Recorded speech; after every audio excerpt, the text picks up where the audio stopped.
Welcome everybody. Thank you so much for joining us for our free Thursday webinar. I'm Nikki Jovicic from Lookupstrata. I'm also the Managing Director of Tower Body Corporate. I'm your host today, and I'm sure many of you joined us earlier in the year for our WHS webinar. Are you confident in your knowledge of the WHS Act as it applies to strata schemes?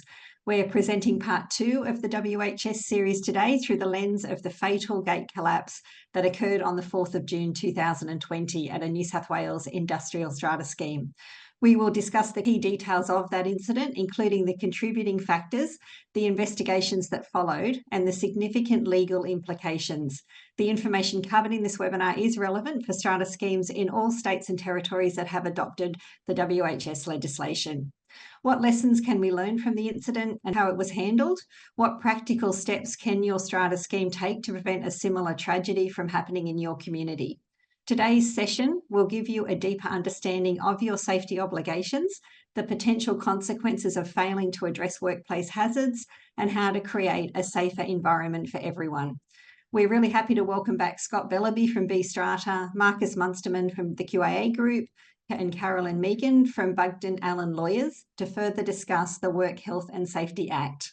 Now, this is a national session today, so with inclusivity in mind, we're aware that terminology does change all across Australia. If we're talking about the Strata Council or Council of Owners, that is the committee. And if we mention the Strata Company, we're talking about Owners Corporation or the Body Corporate, depending on your state. Before we begin, I'd like to mention that the information in this session, including any discussions we have arising from submitted questions and chat conversations, is not advice and should not be relied upon as advice, and you should seek independent advice before acting on the information contained in the session. We welcome Scott .bellerby, Managing Director of B Strata and B Complex Management. Scott has over 20 years of property expertise. His influential role extends to the strata industry, having served as President of SCA WA and as a current member of the SCA National Board. Scott's leadership focuses on enhancing safety compliance, elevating industry standards, and fostering harmonious communities. We also welcome Marcus Munstermann, Chief Executive Officer of the QIA Group.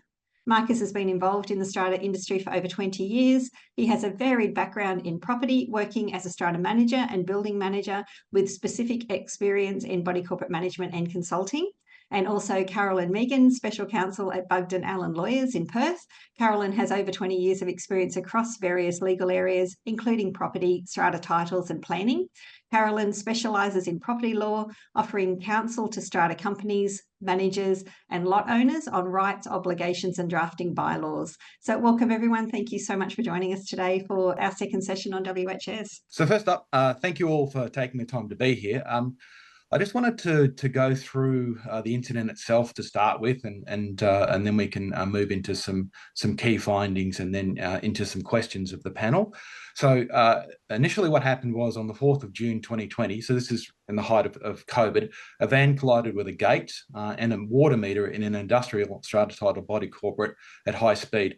So that the gate remained upright but was bent out of shape. It was partially pulled off its track, it was disconnected from its motor, and the guideposts were also damaged. The stopper had come out of position, and that was the thing that stopped the gate from sliding off of its tracks. There was also just generally a 30-degree angle on the gate after it had been hit. So the New South Wales Emergency Services attended the site and they placed warning tape around the gate and the damaged guideposts, and then they left. So on the following day, on the 5th of June, a number of occupants, and they're referred to in the case as persons unknown, within the industrial complex removed the tape, undertook makeshift repairs to the gate, and these repairs resulted in the gate being able to be operated manually. So they put it back into service. So from the 5th of June to the 12th of June, the gate was being manually opened and closed by various persons in the complex. And on the 12th of June at 5:45 a.m, an occupier in the complex was opening the gate manually when it became stuck. And then they tried to move it backwards and forwards, and then it came out of its guideposts. And because there was no stopper, essentially the gate became unstable and then fell on him. The gate pinned him to the ground at the entrance to the site for about 15 minutes or so until other people arrived. It was all recorded on CCTV. Unfortunately, a little later on after that, the occupier essentially died. He'd sustained fatal crush injuries. And the gate was then removed from service. And it took until late September 2020 before the gate was actually replaced.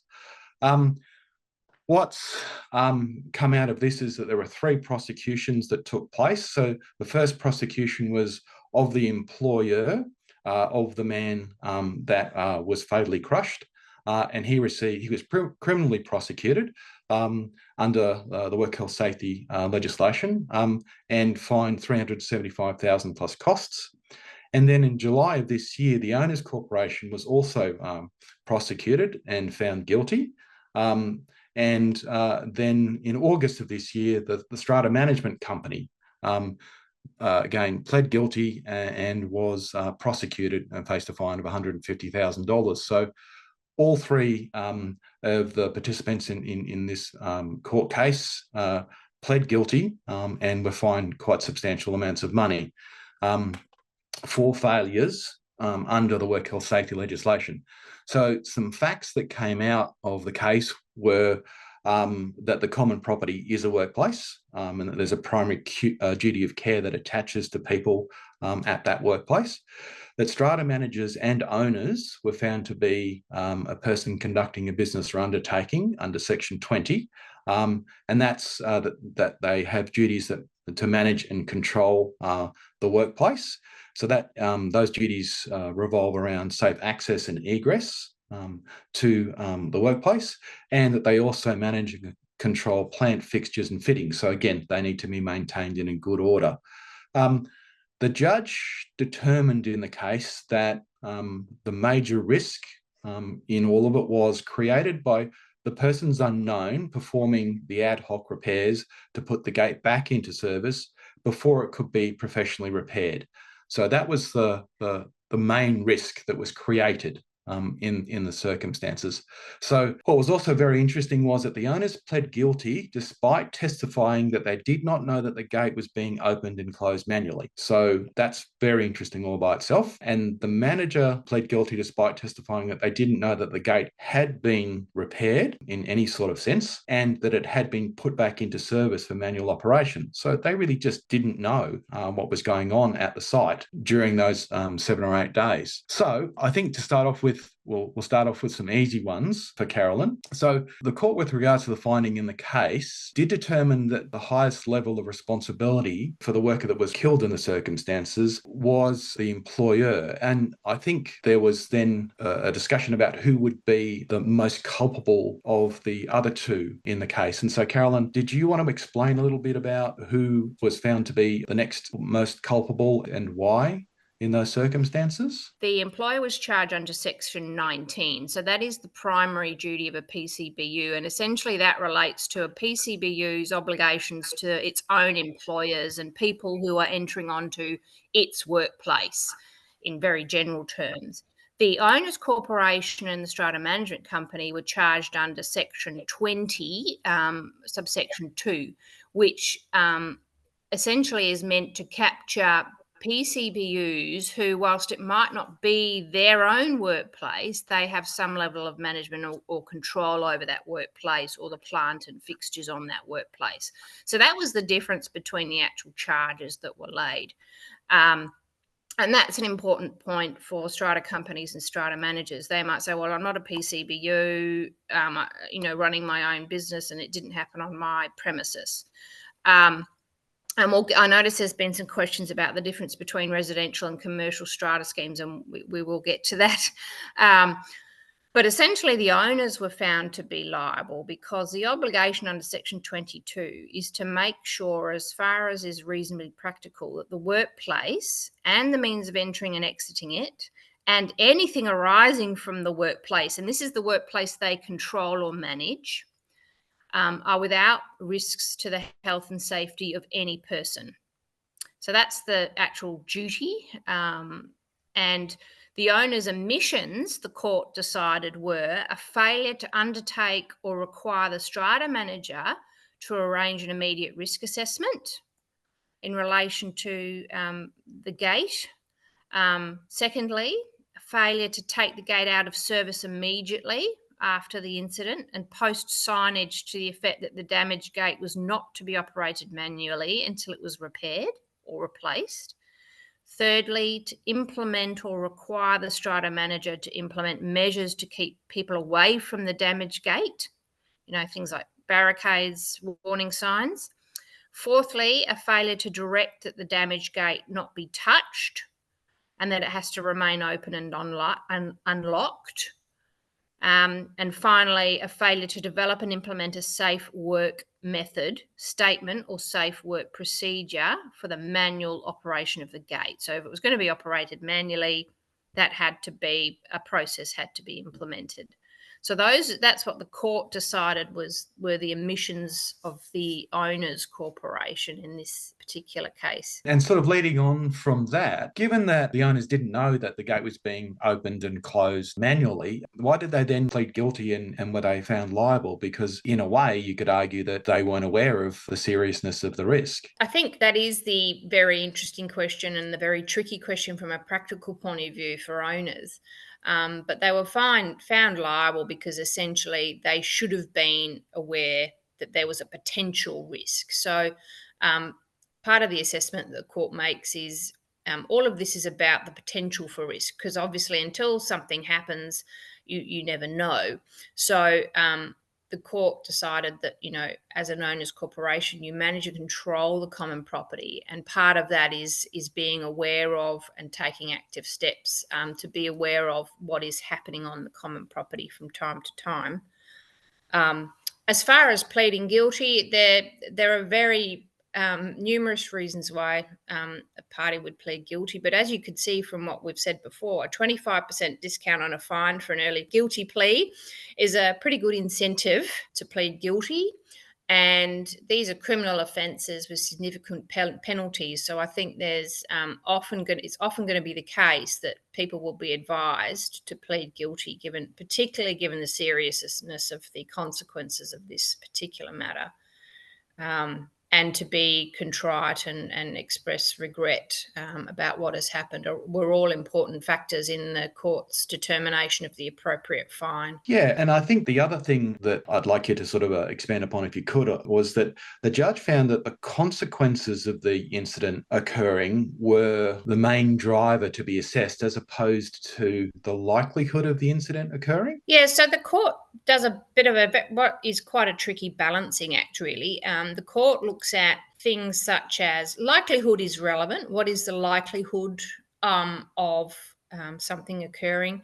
It also looks at what are the potential consequences if an accident occurs. And the more serious the potential consequences, the more weight that aspect of things bears, as you mentioned. So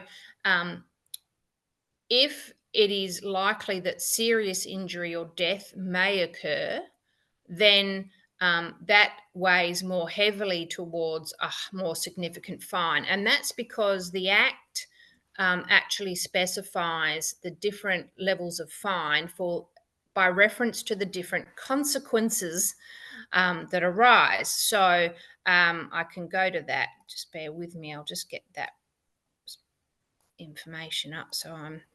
So it depends on what actually occurs, what the fine is, which is tricky because people are then, obviously you never know the consequence until it happens. So it's hard to balance your risk at any particular time. But so if I go to the penalty, so manslaughter is 20 years imprisonment for an individual and fines for an individual 5 million and a company up to 10 million. That's manslaughter. Death or serious harm, 5 years imprisonment. Fines for an individual 680,000, for a company 3.5 million.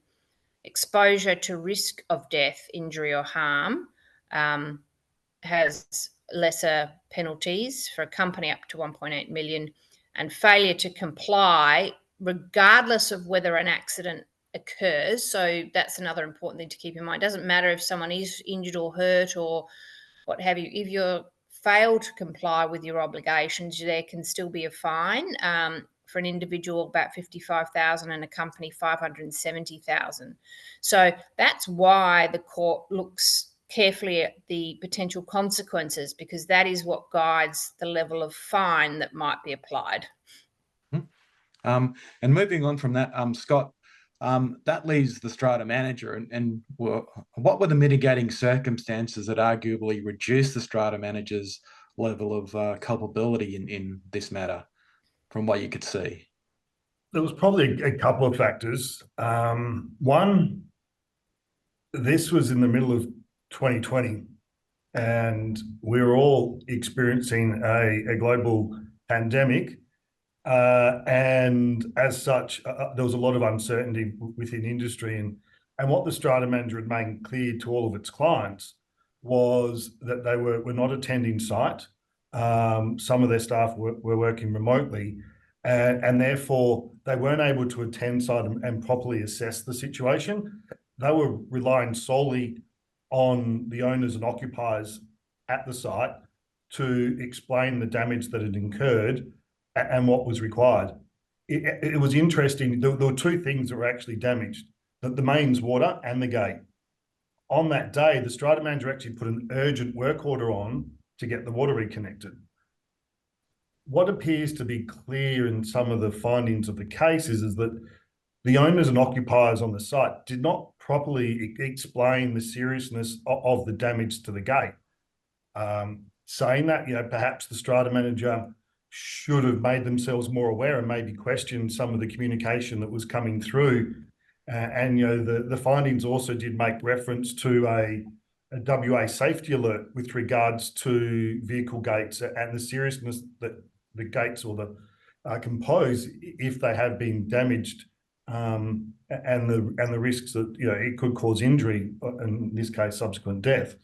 So the strata manager had made it very clear to its clients they weren't attending site, and they were relying solely on the occupiers at the site to explain what the situation was. Now, in the end, it was clear that the strata manager is a PCBU. They do have responsibilities to site, but communication was the main factor here that failed. There wasn't a clear communication and explanation provided to the strata manager, and the strata manager subsequently failed in their ability to properly address and remedy the situation. So probably the main, that was probably the key points that probably mitigated the degree of culpability for the strata manager. Yeah, and I think the judge pointed out that the strata manager didn't have any involvement in the makeshift repairs, wasn't aware that had even taken place, and that there was an absence of critical information as to the fact that the gate was actually being opened and closed as well. So without those things, the manager really wasn't aware of the urgency of the situation. Yeah, the manager hadn't been told that the occupiers on site had actually put the gate back on the rails and were opening and closing it each day. The strata manager was completely ignorant of that fact. Yep.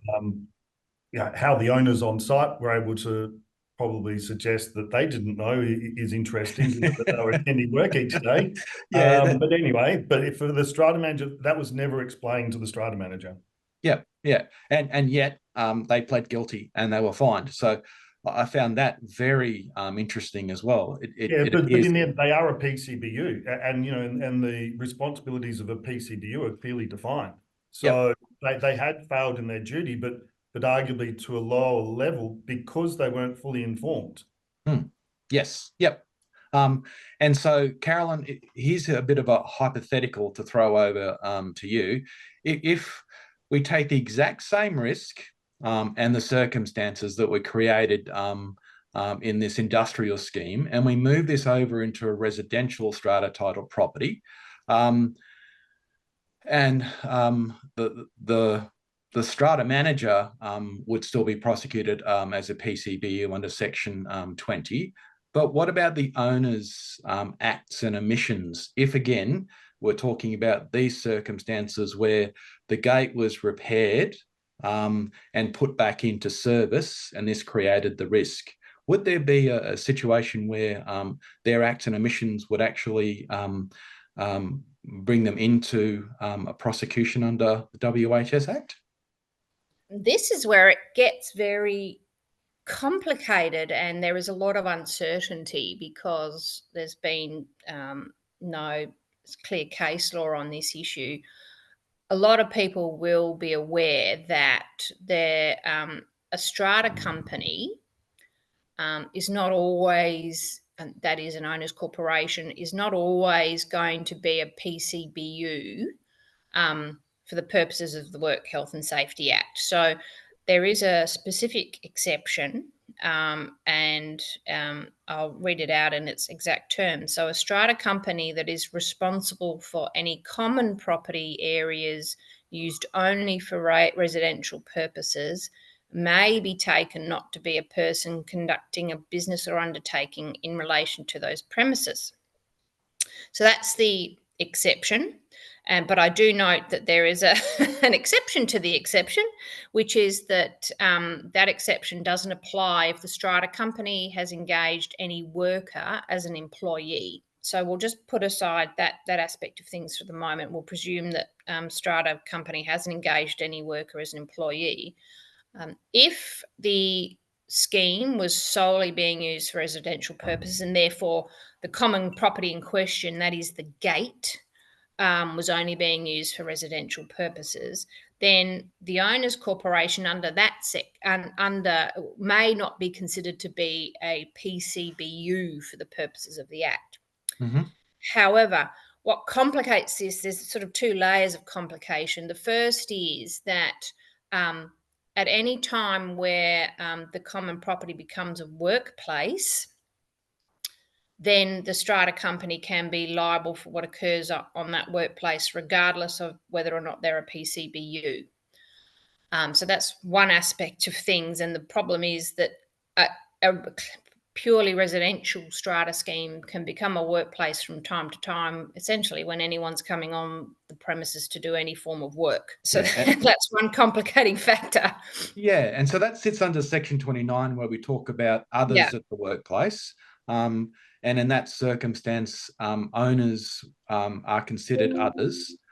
Yes. And it talks about that others have a responsibility to ensure that their acts or omissions don't adversely affect the health and safety of other persons. So acts or omissions, and omissions is probably the important word in the context of strata companies. And I should say, it's not just a strata company, it's individual owners. It's not just a strata company, it's an individual lot owner who might see something on site, and if they see something dangerous and they omit to do anything about it, they could be liable. But then the question arises, and you're probably the expert on this, Marcus, and Scott as well.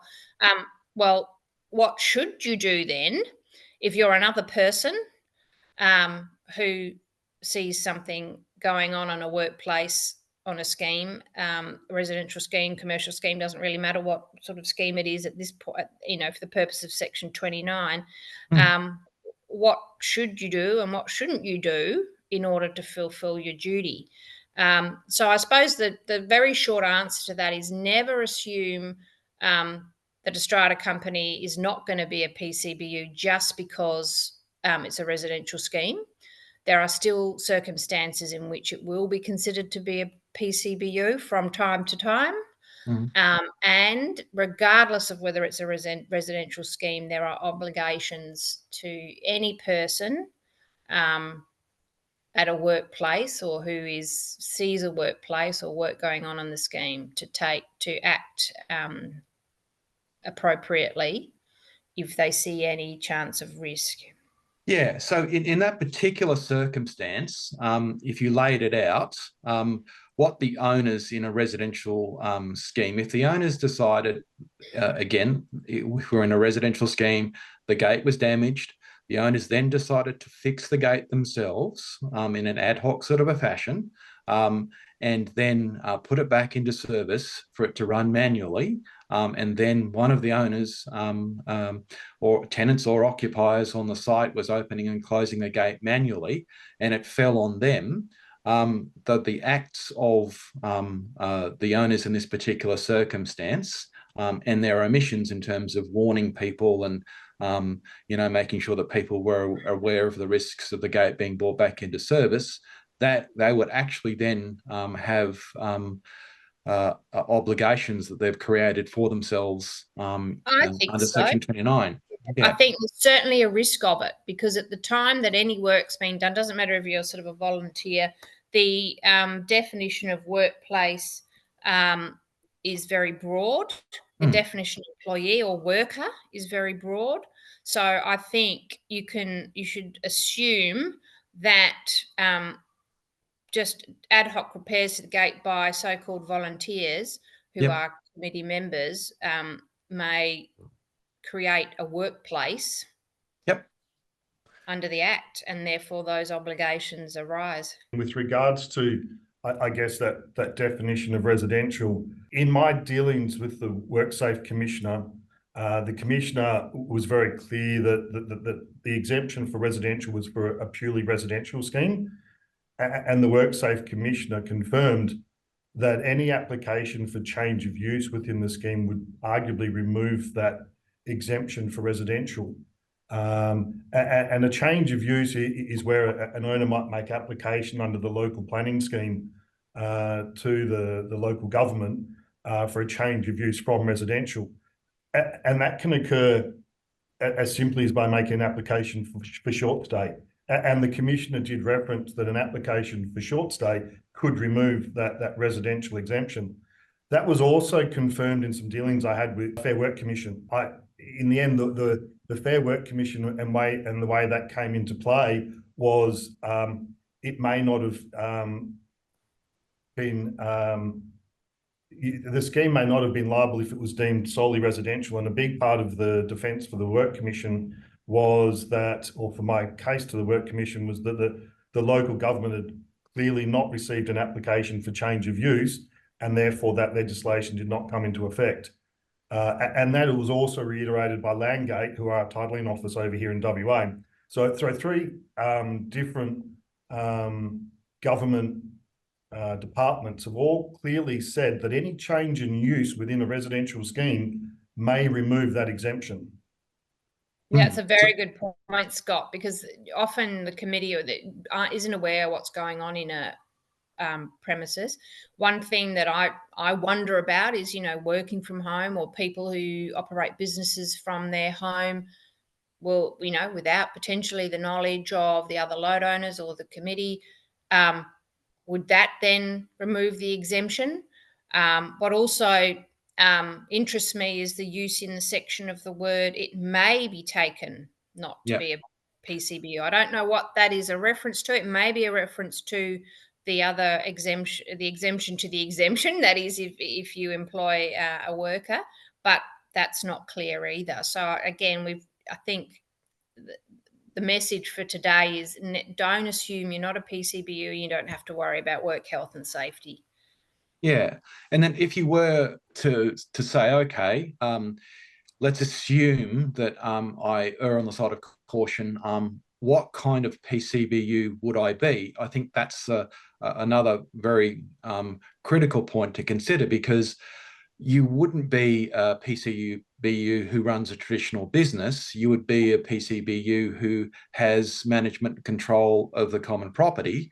And then you would look to that section of the Act and say, okay, I need to look after plant, fixtures, fittings, and I need to make sure that access and egress to the common property is safe. And to a certain extent, you would do that anyway, because that's your liability under the various body corporate legislations that exist around the country in terms of your obligation to maintain common property. So if you just acted as if you were a PCBU and that you had to look after access, egress, plant, fixtures and fittings, you would put yourself in a position where you had a very good defence going forward. Would that be right, Carolyn? Yes, I think when the court looks at the fines, they look at whether you've even paid any attention to work health and safety. So say, for example, minutes of meetings at which the issue is discussed, what steps you've taken, you've put in place, like policies and procedures are important. In each of the decisions, which mirror each other to a degree, there was mention of guidance material. So in each state, the work health and safety body has various guidance materials that can be used by people, policies and procedures they can use. So there are resources out there. So if you turn your mind to it, that's, that can help in terms of reducing fines. And all you're required to do is what is reasonable to reduce risk. They're not expecting you to eliminate risk. That's impossible. But what is expected is that you do what you reasonably can do in your particular position, whether you be a strata manager, owner, employer, etc. What can you do within reason to minimise risk? With regards to, I guess, one of the key criteria of the Work Health and Safety Act is that promotion of safe work practices. And how can a scheme promote a safe working environment? You need to encourage and ensure, health and safety improvements are undertaken at the property. And in the end, that's also captured in the strata legislation, because the strata legislation says that you have to manage the common property for the benefit of all owners and maintain it in good repair and renew or replace common property. So, in the end, both elements of the legislation do cross over to that extent, in that you have to be maintaining the scheme for the benefit and safety of everyone on site. And if it's not your area of expertise, and this is something we've spoken about as a group amongst ourselves, if it's not your area of expertise, then you can't just ignore it. If you feel that there is a significant enough risk, then you need to get an expert in to make a risk assessment. So you can't just say, oh, well, look, I've got no idea, I'm just going to bury my head in the sand. You should be proactively taking steps to get a risk assessment done. And that's an important part of it as well.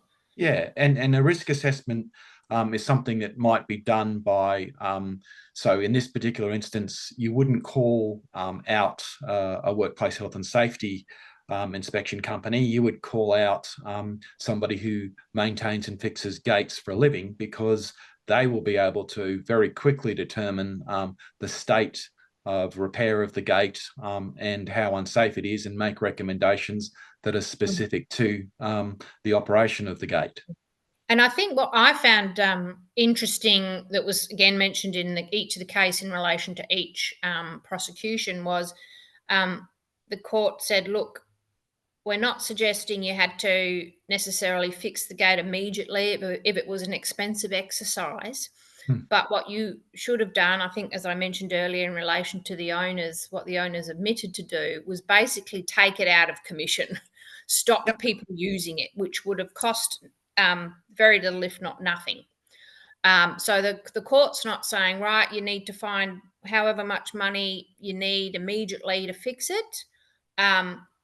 It's, so also things like the cost to eliminate or minimize the risk will be considered by the court, but keep that in mind. It's about minimizing risk, and that can be as simple as blocking off an area. Say there's some dodgy paving, block it off so people can't access it, things like that. In this particular instance, to me, without sort of being disparaging, the insanity of it was that they had a piece of chain and a padlock which they wrapped around the gate to close it every night. And so they actually had the one piece of equipment they needed to make the gate safe in the first instance, but just lock it open. Don't open and close it. Just lock it open, use the chain, lock it off, and we're all done until it can be properly repaired. So that was the interesting part about all of this, was the gate, we had ad hoc repairs made, the stopper wasn't replaced, and then we put the gate back into service, knowing all of that. Won't this mean then that owners and managers alike will have a need to ensure safety is a significant, important part of their decision-making process going forward? And actually, when it comes to that side of things, will it fall to managers to guide the owners on this point? Because I think in the case, the owners said we relied on the managers to tell us about safety. Yeah, certainly. In the end, the strata manager, they can't avoid the fact that they are a PCBU, and so they have that obligation to work with their clients and better educate them around what their responsibilities are. They can't ignore those responsibilities. In this instance, I think there are a lot of learnings, and I think everyone listening in will now have to take something away from it, and that is that, arguably the strata manager probably did fail in some of their duties in that if they're uncertain about the level of damage to the gate, they should have made more inquiries at a minimum. Certainly in sending the gate company to site, I think this is where, as an employer and as a PCBU, you have to promote safety first. Not getting the gate operating, but safety first. And that's in everything that you have to do. You have to promote safety first. So if you suspect that there could be an element of risk to an incident that's occurred on site, don't think about trying to get it fixed. Trying to think about, well, what could be the safety implications of that incident that's just occurred. That should be top of mind first. And that's where the strata manager should arguably put an urgent work order on, like they did for fixing the water, for the gate company to attend to undertake that assessment. And if the gate company couldn't have attended, this is where, unfortunately, I think the strata manager will now have to stand up and say, okay, I now need to probably partner with someone that I can send to site that's aware of work safe obligations and make a very quick assessment. And it was very clear in the findings that a cursory inspection of the gate would have determined it was unsafe and posed a significant risk. And so all they needed to do was get someone to site, have a look at it and say, hang on a sec, this it's off its rails, it's leaning on an angle, that there's a significant risk. This gate, I think, was over 8 meters long and over 2 meters high. And it was solid steel. Like, if that falls on someone, it's going to pose a risk. So it was very clear that the gate posed a risk, and they should have sent someone to site to make that determination, tag out the gate until such time as it could be properly repaired. Yeah, and I think, again, what's extraordinary is that the New South Wales Emergency Services did just that. They actually taped it all off and made it safe to the extent that repairs could then be made thereafter.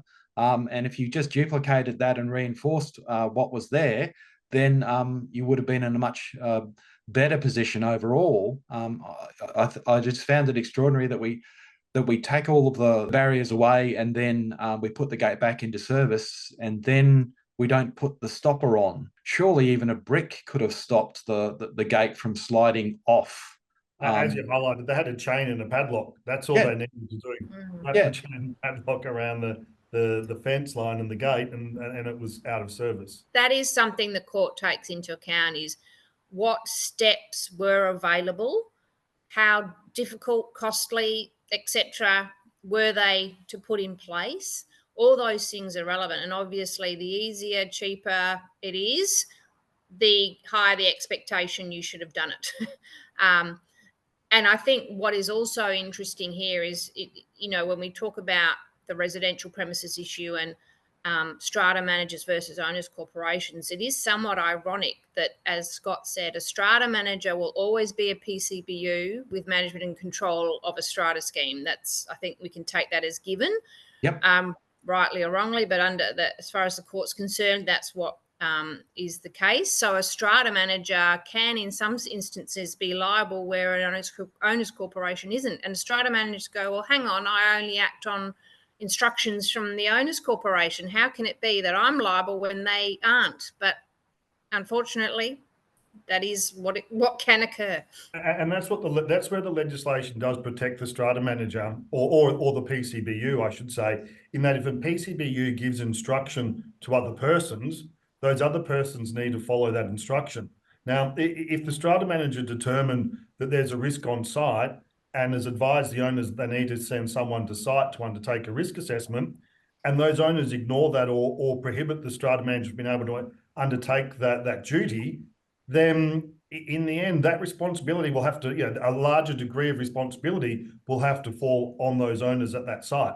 But the strata manager has to, first of all, demonstrated that they've provided clear instruction to the owners and highlighted the risk. Yeah, and I think with the benefit of 2020 hindsight, we can quite clearly see all the steps that took place to make all of this sort of happen. You can see I'm chairman of a 17-lot commercial building with a gate, and I get phone calls at like 8 o'clock at night from people that have locked themselves out or think that there's something wrong with the gate. And it's very easy to dismiss it and say, look, I'll just deal with it tomorrow, rather than asking that next question as, well, what's wrong with the gate? And, should we get someone out there to fix it up? Because, everybody's got lives outside of their work time as well. And these can be just seen as interruptions. And that's where the communication comes in. In the end, we all, strata managers, we manage a lot of properties with gates that keep failing. And 9 times out of 10, it's because the motor has failed. And it doesn't necessarily pose an immediate safety risk. However, if you get that phone call, it looks like a car's hit the gate and the gate isn't working, then you have to think, okay, it's not about getting the gate fixed. It's about safety first. And has it done any structural damage to the gate? Could the gate pose a risk? And in that instance, you probably need to send someone to site as soon as you possibly can.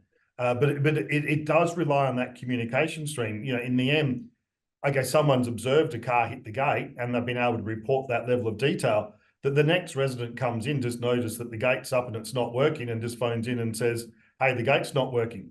Now, in that instance, the strata man, the owner that just attended wasn't aware that it had been hit by a gate. They just know that the gate's up and it's not working. And that's the only information the strata manager's been given. And it just so happens that, in the end, they've got about, 2 dozen emails of that gate not working over the last year or two, and it's always come down to the motor. So it is really challenging in the role that we do play. We do have to rely a lot on the communication and what our occupiers on site are witnessing. And sometimes you just have to maybe ask that extra question, is there any sign of damage to the gate? There is. Okay, maybe I should get someone out there sooner rather than later. As far as the strata management company was concerned here, they were guilty because they didn't stop this happening, even though they had very limited prospects of really understanding the situation completely. Yeah, it would have been interesting to actually know what that first call to the strata manager was with regards to if it had mentioned that a car had hit the gate or the gate had been damaged by a vehicle, I think that might have been that should have been the trigger, that safety first. I should probably get someone out there urgently. Yep. Should have been the trigger. If it's just a phone call to say, hey, the gate's not working, can you get someone out here? Well, that doesn't promote a level of urgency or safety risk around it. Because as I said, too often our gates fail at the schemes we manage, and it's a daily occurrence that we're sending a gate company to site because the motor is out of action. I like what you said, Scott, is like safety first. So if that was the communication, the gate's not working, then I think what the court was trying to say really was to say, well, the strata manager then should have saying, well, okay, hang on, what do you mean? What's actually happened? Can you send me a photo? So I think the court's saying you can't just sort of take for granted what's said to you as a strata manager. You may have to ask some more questions. And like you said, I think I like that thinking. It's safety first, and the court, I think rightfully, that's the approach they take as well. In the back of their mind, they're safety first. Cost and so on, repairs second, safety first. So I think if everyone has that mindset, you're in a much better position generally. I've just noticed in the chat there's been a few questions about pleas of guilty versus a finding of guilty, and I noticed there's been some responses that are correct. So guilty, the only impact of a plea of guilty versus being found guilty is it relates to the fine, and you do get a discount on the fine if you plead guilty, and the amount of that discount depends on how early you plead guilty. And the reason for that is if the earlier you plead guilty, the less cost and burden on the court system and cost to the prosecutor, because they don't have to prepare the case to prove you're guilty. They just prepare the case based on what's the appropriate penalty. So guilty is guilty, but your plea, it goes to the fine, and also your contrition, which also goes to the amount of the fine. The strata management company, to a layman like me, seem to have a very good case as to why they shouldn't be responsible. I mean, in the first instance, there are a few things that they could have done better, but they received notification. They sent out a work order that very same day.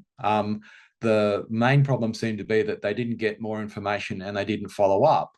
But is there a danger or a substantial risk to them for pleading not guilty and running the case on the basis that it was COVID? They didn't know that the gate was put back into service. They had no idea that it was being opened and closed on a daily basis, or would they have just been found guilty at a higher level in the first instance anyway? I think there is a risk of taking that approach because it goes to the question of contrition, which, as each of the decisions dealt with that issue, and because it's a criminal prosecution, that is a relevant factor. So it shows that your attitude is, well, I'm not to blame, not my fault. And courts, generally speaking, don't appreciate that attitude. I would suggest that there's been other precedent at law, and I would encourage the attendees today to look at the WorkSafe First Investor Asset Management Proprietary Limited, and against also the Building Maintenance Unit Service Proprietary Limited. In that instance, the court determined that there is no delegation of duties, non-delegable duties, effectively. Like, they both could not expect the other to take responsibility for the incident occurred in that matter. And you can't delegate your authority onto someone else. You can mitigate your responsibility by taking safe practices and procedures, but you can't delegate your authority onto someone else. And I think that's come up a few times in the questions there. There is a case law where WorkSafe is prosecuted, where the court's determination is very clear that you can't delegate your authority onto someone else. You still have a degree of culpability. That's exactly right. You can't delegate it, or you still have to fulfill your duties, and that is to do what you can reasonably do to minimise risk in having regard to the position that you are in. You're exactly right. You can't delegate it, and in the same way, you cannot insure against these penalties. No. Yeah. And so, Carolyn, what advice would you give strata managers that were trying to ensure that they were essentially only made responsible for what they intend to control as regards the management and control of the common property? Because the takeaway, I suppose, is that the strata management company is a PCBU with management and control to an extent of the common property. And that's an absolute. There are various things that strata managers can do. I think looking at your agreements with your clients is an important part of it, making sure that there are the issue of work health and safety and the authorities around taking steps to minimise risk on the site, without having to necessarily, if there's urgency, not necessarily having to get quotes and approvals and all that sort of thing. So incorporating some provisions into your contracts, being clear in your work orders, who is actually engaging your contractors. Some work orders, it seems that, it appears it's the strata manager directly engaging the contractor. So making sure that it's clear that you're doing it as an agent for the strata company. Basically discussing safety with your clients. I know that I think Scott's put in place some steps. You can get resolutions in place, empowering strata managers in these situations to take action without necessarily, again, going through processes of detailed approvals, etc. Having policies and procedures in place in the context of your own workforce, regular training of your workforce around these sorts of issues and steps they can take, such as asking the further question, asking for photos, things like that. So training of people, policies and procedures around how you deal with situations that may cause risk. So there's a myriad of different things you can do. Some of them simple, some of them more complex. But yeah, there are certainly, and sometimes it depends on the particular scheme, you know, how complicated the scheme might be, et cetera, et cetera. But those are some of the things that you can do. Yeah. And I know Scott's put some of those in place and may have other suggestions as well. But it's basically turning your mind to it, training of your own staff, putting policies in place, and empowering yourself as much as you can with your clients to take the steps that you need to take from time to time. And what should owners do in those sort of circumstances, do you think, in order to protect themselves? I think the first one is sort of obvious. Don't do makeshift repairs. Don't do makeshift repairs. You know, report when you see things you think may cause a risk. Let your strata manager know, let your committee know. I think you made the point, Marcus, we've got to be very careful that we don't act and try and do things when we're not qualified to do so. So be careful not to just step in and direct people as to how to work or how not to work, because that can make your risk greater.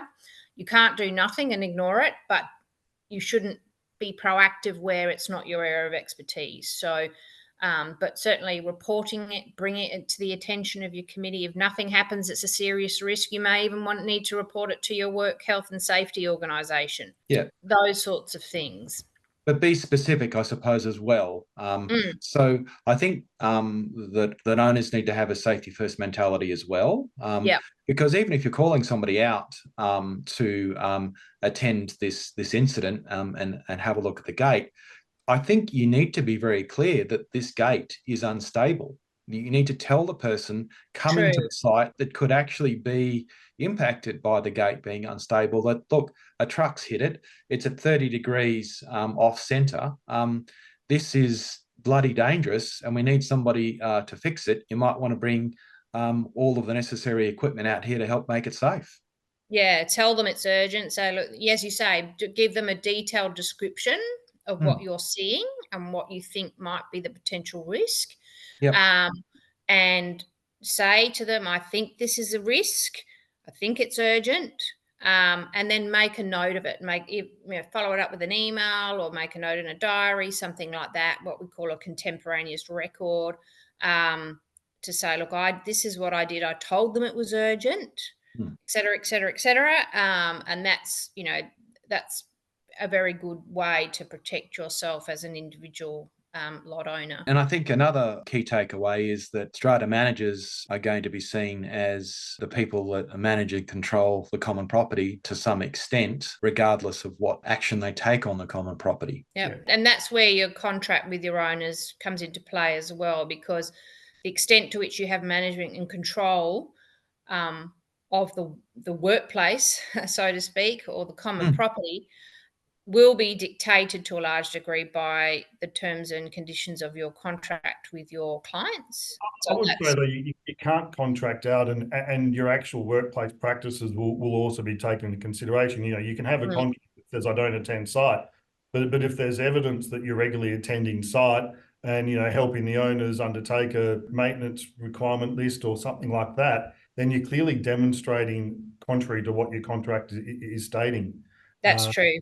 You know, so in the end, a lot of strata managers think that they can contract out of this. You can't. The legislation is the legislation, and you can't contract out of legislation. So yeah, you do have those responsibilities, and often what your acts are will determine what level of culpability you might have. You know, in the end, the strata manager it needs to be clear on what their defined role is. Is it primarily administration, accounts management, communication, and informing the owners about the Strata Act that that's governing the state, or are they willing to take a high level of responsibility and attend site more regularly? In that instance, they need to make sure that they're properly trained and qualified to be able to do that. And I think there's too many strata managers out there that want to try and put their hand up and try and want to help their owners out a little bit too much, that really put themselves in a more liable situation. Yeah, I think a big part of it is educating your strata companies and your owners. As you highlighted, in the end, we, within my business, we have motions which we pass every year, just explaining the duties of the owners with regards to the WHS legislation. It makes it clear whether they're deemed a PCBU or fall under Section 29 other persons.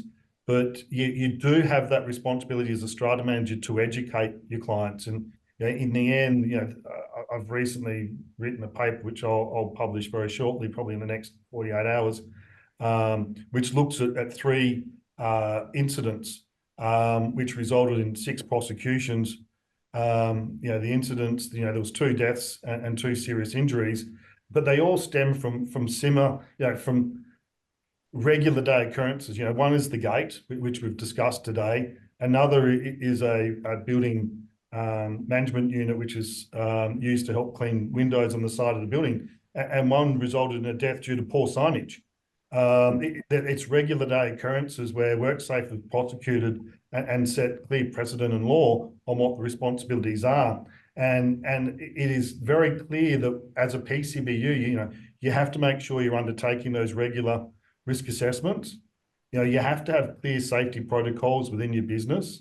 You have to ensure that there's always effective communication. You have to make sure there's comprehensive training, not just within your own team and your employees, but also with your clients. So, there's a lot of findings that have come out of some of the case law there, which, extend beyond just this matter. Yeah. And I think what's really important about that is if you have that conversation and you get that cooperation from your owners, which can be difficult because, you might not, you'll struggle to find people to fill committee positions and things like that. But if you go to that effort, it's to your benefit as well, because you are a PCBU, you will be dragged into a matter like this. It's better if, that person isn't fatally injured. Anything you can do to mitigate the circumstances because you were able to intervene, because you had better information, because you trained your owners that safety is something that they need to take a look at, will only make it a lot better for all parties concerned. And one thing, typical lawyer, I will note that there are myriad regulations as well as the Act, and the general regulations. They're about 630 odd pages long. And they include obligations in terms of asbestos registers and things like that, which are actually independent of you being a PCBU. So in addition to all the things we've been talking about today, the Act and regulations all have other layers to them which impose obligations in relation to things like asbestos and other things that apply regardless of your status as a PCBU. So that's another thing just to note, that this isn't the only work health and safety issue that might have to be addressed by a strata company or strata managers. Yeah, and it's not the only piece of legislation which governs responsibility for managing a safe site. Like, you've got, just in WA, you've got the Occupiers Liability Act, which covers landlords. You've got the Civil Liability Act. Yes, you've got the WHS Act, but even the Strata Acts all dictate that you have a responsibility to maintain the site. It doesn't take that next step to say that it's to manage the risk and health and safety of the occupiers, but I think that in the end that's adequately covered in the WHS Act. And when it comes down to managing strata, you've got the Strata Act, which is a nice to have, but you've got the WHS Act, which has got some serious teeth in it. And in the end, I think you probably want to pay more attention to your obligations under the WHS Act, while also considering what your responsibilities are under the Strata Acts governing your state. And when you fall foul of work health safety, the immediate presumption is an incident's occurred, so someone's guilty. So there's not that same presumption of innocence that you would look at in other criminal matters.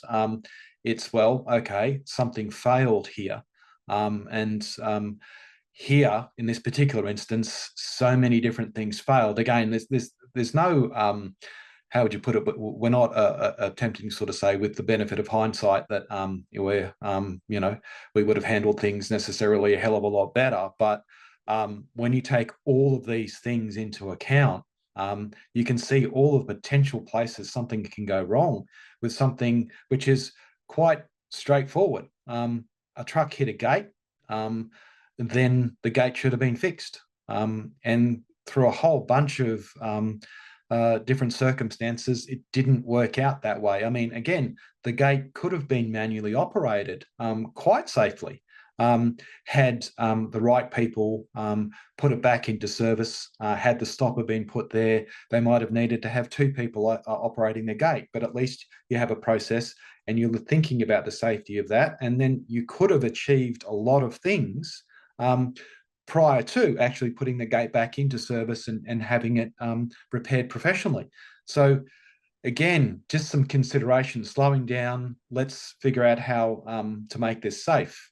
If there's one takeaway from today, is that you have to foster a safety first culture within your business. So you have to be, you have to look at safety first. And if you're practicing that within your own business, then that will start to reflect on the strata managers and how they then communicate with their owners. And that then extends to fostering a safety first culture within the schemes you're managing. But it starts within the strata management company, and then it will extend out to the owners and the occupiers that you're managing the schemes on behalf of. Somebody on the scheme, whether they're committee members or other owners, are doing something that a certain owner has either knowledge of or seen happening, and they don't feel that it's a safe situation.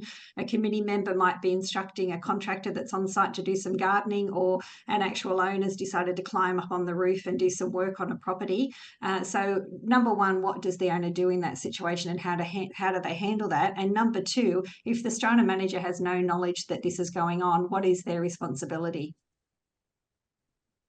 Ooh, okay, well, one, the owner can't ignore any unsafe work practices, so they have a responsibility to call out the contractor. They have to say, excuse me, you're not wearing a safety harness and you're up on the roof. Is that safe?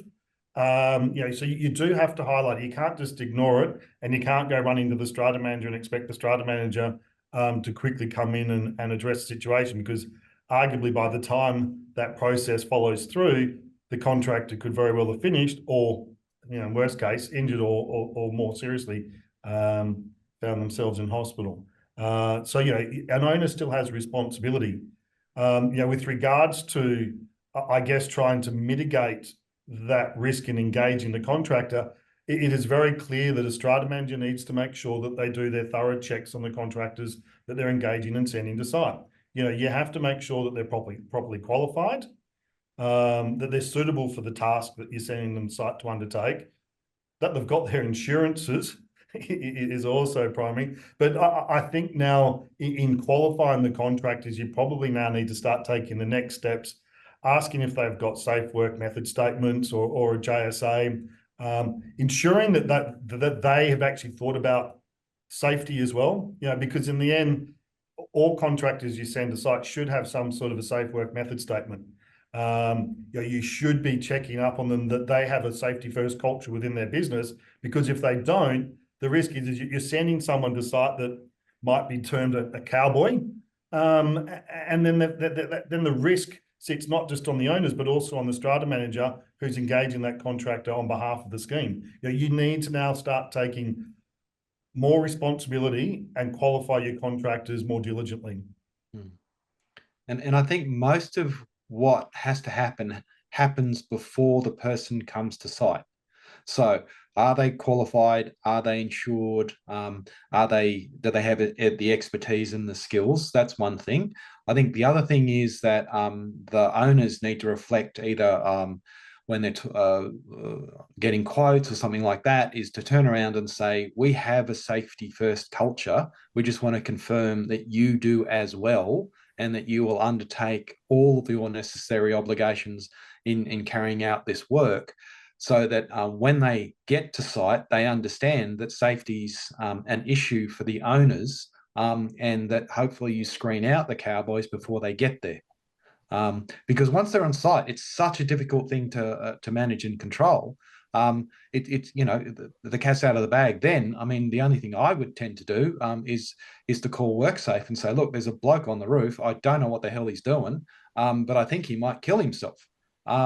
And just leave it in somebody else's hands, because you don't want a confrontation necessarily with somebody on site as a result of this.